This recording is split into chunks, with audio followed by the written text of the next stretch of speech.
Sure అండి. నేను నారా లోకేష్ గారు నేను ప్రత్యేకమైన అభిమాని ఏం కాదు.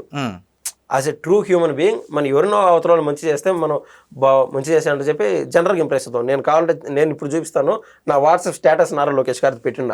అది ఏంది మీరు చెప్పినట్టు ఏదైతే కాకినాడ వేదికగా అక్కడ పిల్లలతో మేమేకపోయినాడో ఆ సందర్భంలో మీకు జీవితంలో ఎవరు సాయం చేశారు సార్, మీరు ఏదన్నా అది మర్చిపోతారా? జనరల్గా ఏదో క్వశ్చన్ అడిగితే పవన్ అన్న మేము మా కుటుంబము నా తల్లిదండ్రులు బాగా ఇబ్బందులు ఉన్నప్పుడు పవన్ అన్న ముందుకొచ్చి మాకు అండగా నిలిచాడు. జీవితం అంతా పవన్ అన్న చేసినటువంటి మేలు నేనైతే మర్చిపోను అని చెప్పి, ఏది సార్ ఆ రోజు గెలిచినాం అయిపోయింది, శనగలు తిన్నామా చేతులు కడుక్కునేమో అయిపోయింది. పవన్ అన్న ఎంతటోడో నేను అంతటోడు అని ఈయన ఫీల్ అవ్వచ్చు. ఈయన ఒక పెద్ద మంత్రి పోస్టులో ఉన్నాడు, ఆయన ఒక మంత్రి శాఖలో ఉన్నాడు బాగా.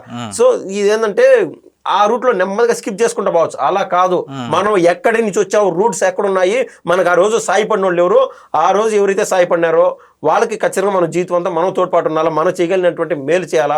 ఈ రోజు బాగున్నప్పుడే మన తలుపులు తడతారు, బాగున్నప్పుడే మనకు ఫోన్లు చేస్తారు, బాగలేనప్పుడు వికటాటహాసన హేళన చేస్తారు ఒక మనం జనరల్ మనిషి స్థాయిలో. అట్లాంటిది ఆ రోజు ఒక రాష్ట్ర ప్రభుత్వంలో ఒక టాప్ మోస్ట్ టాల్ ఫిగర్స్ అనమాట, ఒక పక్క నారా లోకేష్ గారు, కళ్యాణ్ గారు, సిబిఎన్ గారు, అట్లాంటి వాళ్ళని ముప్పేట దాడి చేస్తా ఉంటే, పచ్చి బూతులు తెస్తా ఉంటే ఆ రోజు వాళ్ళు ఎంత భరించింటారా.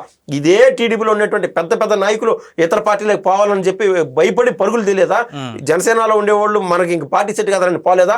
ఆ రోజు నికాస్గా ఎవరైతే నిలబడినారో వాళ్ళకు ఈ నారా లోకేష్ గారు ఎప్పటికీ అండగా ఉంటారని చెప్పి నేను నమ్ముతున్నాను.